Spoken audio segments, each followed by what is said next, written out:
खंडलक्ष्मी अलंकृत श्री श्री छत्रपती शिवाजी महाराजांना माझा मानाचा मुजरा. अनंत कोटी ब्रह्मांड नायक राजाधिराज श्री सद्गुरु साईनाथांच्या चरणी माझा साष्टांग नमस्कार करून मी माझ्या भाषणाला सुरुवात करते. आदरणीय अध्यक्ष महोदय, गुरुजन वर्ग आणि इथे उपस्थित सर्व माझ्या मित्र मैत्रिणींनो, सर्वांना माझा आदरपूर्वक नमस्कार. सेंट मोनिका इंटरनॅशनल स्कूल इथल्या 6वीची विद्यार्थिनी मी कृष्णाली ज्ञानेश्वर लोखंडे आज तुमच्या समोर श्री साईबाबांची प्रेरणादायी शिकवण या विषयावर माझे मत मांडणार आहे. मित्रांनो, आज मी तुम्हाला साईबाबांबद्दल काही चमत्कारिक सांगणार नाही, तर आजच्या स्वार्थी आणि धावपळीच्या युगात त्यांची शिकवण का आणि किती गरजेची होती त्याची रोखोक बोलणार आहे. आजचा आपला समाज कसा झालेला आहे, सोशल मीडियावर हजारो मित्र आहेत, पण शेजारच्याला हक्काची मदत करायला कोणाकडेच वेळ नाही.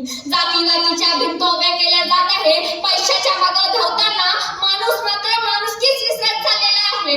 अशा या बिघडलेल्या वातावरणात आपल्याला साईबाबांच्या शिकवणाची सर्वात जास्त गरज आहे. आज आपण देवाच्या नावावर आणि धर्माच्या नावावर भांडतोय.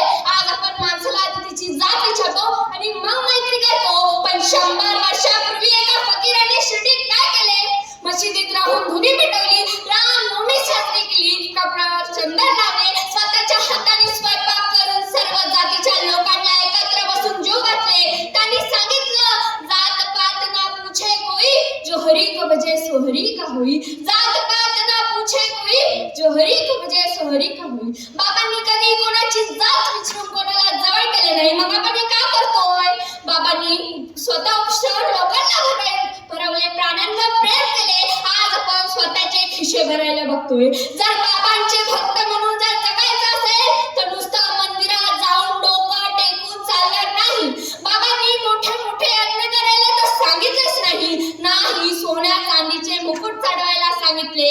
बाबा फक्त म्हणतात, दारात आलेल्या भुकेल्याला भाकर द्या, ताणलेल्याला पाणी द्या आणि गरजूला मदत करा.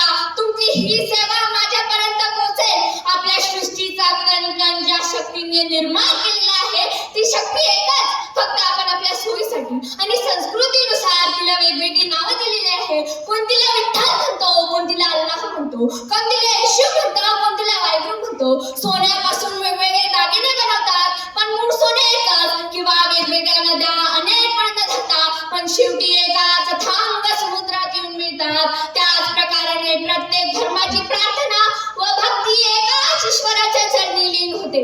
आजकालच्या पिढीला सगळ्या क्षणात हवंय, तात्काळ यश, तात्काळ पैसा, आणि जर ते मिळालं नाही तर लोक लगेच हताश होऊन जातात, नाहीतर टोकाचं पाऊल उचलतात. अशा वेळी बाबांची सबुरी म्हणजे संयम आपल्याला जगायचं शिकवतो. जीवनात अनेक संकट येतील, पण थोडा धीर धरा, हा आत्मविश्वास आजकालच्या तरुणांना हवा आहे.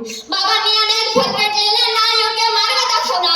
बाबा म्हणतात, माणूस खऱ्या अर्थाने माणूस केव्हा बनू शकेल? मित्र असे बनवा जे कधी साथ सोडणार नाही, प्रेम असे करा ज्याचा स्वार्थ असणार नाही, हृदय असे बनवा ज्याला तडा जाणार नाही, स्पर्श असा करा ज्याने जखमा होणार नाही, लोक असे बनवा जे प्रत्येक वेळेस तुमच्या सोबत सावलीसारखे राहतील, कारण सावली कधी साथ सोडत नाही आणि आरसा कधीच खोटं बोलत नाही. बाबा म्हणतात, जगणं इतकं सुंदर आहे, अनुभव तुम्हाला येत जातील, प्रयत्न करायला विसरू नका, मार्ग तुम्हाला सापडत जातील. जीवन ही एक रंगभूमी आहे. जीवन म्हणजेच 2 घडींचा डाव, जीवन म्हणजेच एक संघर्ष, जीवन म्हणजेच एक अनुभव प्रवाह आहे.